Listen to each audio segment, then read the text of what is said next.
Nous sommes sous surveillance. Tout le temps.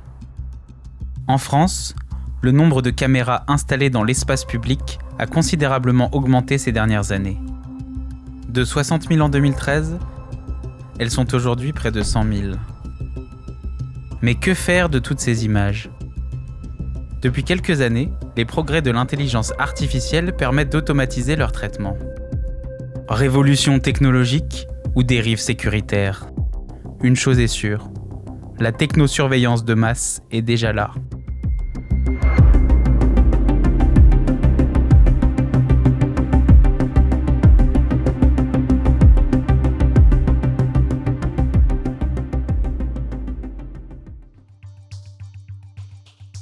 Dans les années 2000, des enseignants de l'Université hébraïque de Jérusalem déposent un brevet pour une technologie qui permet de résumer des heures de vidéo en quelques minutes.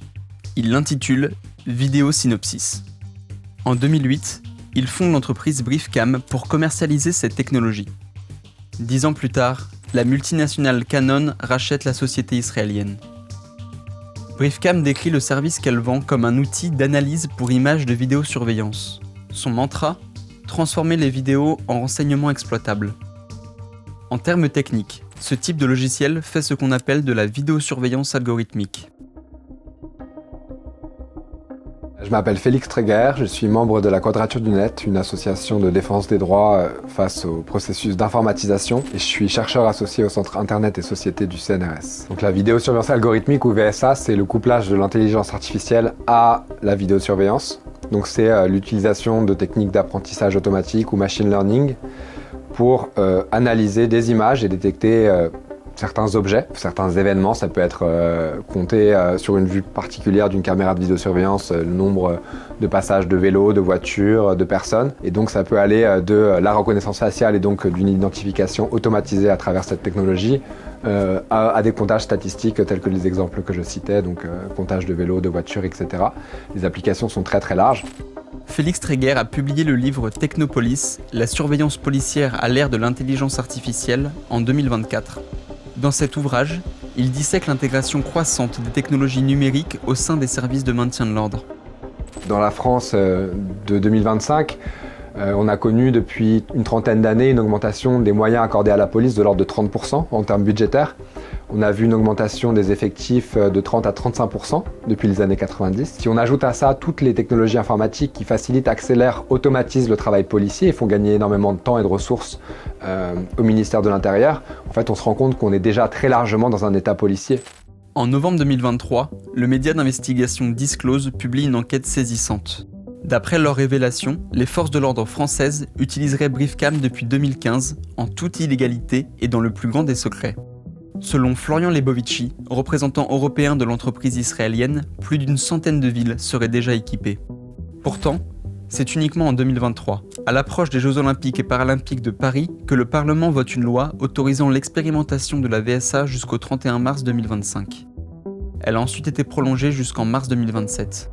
Et ce qui est un peu choquant, ou même carrément choquant, c'est que d'une part, la reconnaissance faciale a été introduite sans débat public. C'est la police qui a mené ce projet, a intégré l'algorithme et en fait a été légalisée, comme c'est souvent le cas dans ces matières, a posteriori. C'était une fois que le système avait cours que le gouvernement a fait paraître en 2012 un décret pour autoriser cette pratique. Briefcam propose 3 modes différents d'analyse vidéo. Le premier s'appelle Review. En quelques minutes, il est possible de visionner des heures de vidéo enregistrées.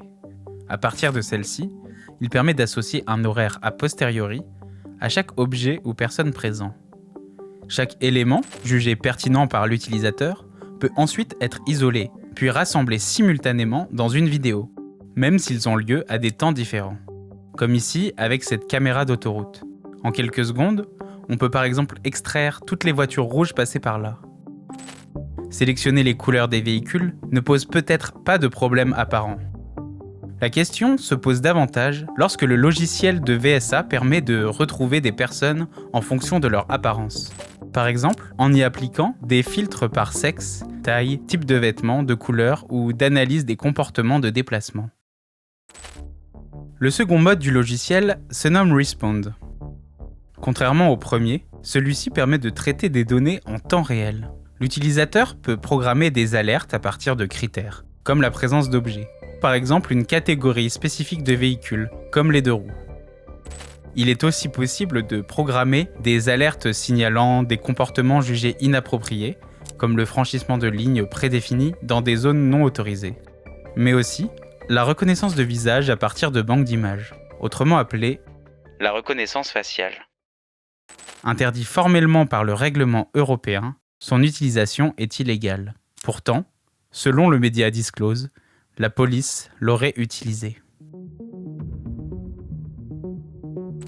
Le 3e et dernier mode est le plus abouti. C'est le mode Research. Grâce à lui, il est possible d'automatiser la création de bases de données, de faire des analyses statistiques et des graphiques.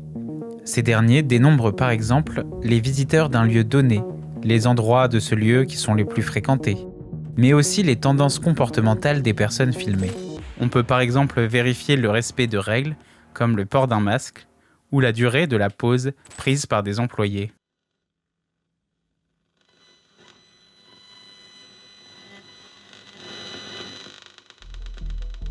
Selon les défenseurs de la VSA, il faudrait impérativement suivre le rythme des innovations, car le progrès technique serait inéluctable. Je pense qu'il faut arrêter désormais de réfléchir et il faut agir. Voilà, il faut installer ces caméras comme dans toutes les villes de France. Une forme de solutionnisme technosécuritaire. La question des risques spécifiques associés à ces nouvelles technologies de surveillance est délaissée. En fait, le vernis d'objectivité scientifique que confère le recours à une technologie a priori aussi puissante que la reconnaissance faciale peut être utilisée pour blanchir des pratiques ouvertement discriminatoires et totalement illégitimes. Donc la confiance un peu aveugle que les humains peuvent avoir à l'égard de ces systèmes techniques, il y a un grand risque que les agents du coup n'interrogent pas ou ne critiquent pas ou ne soient pas soient un petit peu dociles et suivent un peu bêtement ce que propose la machine et que du coup ces fausses croyances se retrouvent vraiment inscrites et démultipliées par leur inscription dans ces systèmes techniques. Sous prétexte de vouloir agir sur le fameux sentiment d'insécurité, la technologisation croissante du maintien de l'ordre grignote nos droits les plus fondamentaux. À mesure que ces technologies prolifèrent, la dystopie d'une société sous surveillance permanente, où le crime a disparu en même temps que la liberté, devient de plus en plus réalité.